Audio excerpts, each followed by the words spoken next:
নমস্কার, আমি জিয়াউল হক, লাগু মেডিসিন ইউটিউব চ্যানেলের পক্ষ থেকে আপনাদের স্বাগত।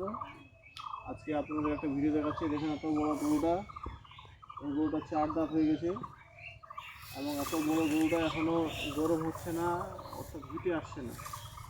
হিটে না আসার কী কারণ? বর্তমানে এই গরুর যে খাবার, সেই খাবারে প্রচুর পরিমাণ হচ্ছে কীটনাশক, জমির যে খড়, সেই খড়টাতে হচ্ছে প্রচুর পরিমাণ কীটনাশক ইউজ করা হয়। এর ফলে কী হয়, প্রচুর পরিমাণ হচ্ছে পয়জনিং পেটের ভিতরে যাচ্ছে এবং এই গরুগুলোর ফসফরাসের ঘাটতি, কৃমিনাশক ওষুধ দেওয়া হয় না, ভিটামিন মিনারেল এই সমস্ত কিছু দেওয়া হয় না।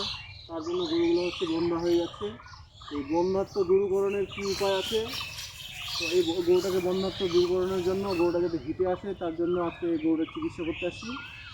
এরকম যদি আপনাদের গরু থাকে তাহলে হচ্ছে আমাদের যে কোনো প্রাণী স্বাস্থ্যকেন্দ্র বা আমাদের প্রাণী ডাক্তারের সঙ্গে যোগাযোগ করবেন এবং এই বন্ধাত্ম দূরীকরণের কী কী মেডিসিন, এই মেডিসিনগুলো জানতে আমি আগামী যে ভিডিও হবে, আগামী ভিডিওতে দেখতে পাবেন। তার আগে এই ভিডিওটা দেখে এই ভিডিওটাকে সাবস্ক্রাইব করে এবং শেয়ার করে দেবেন।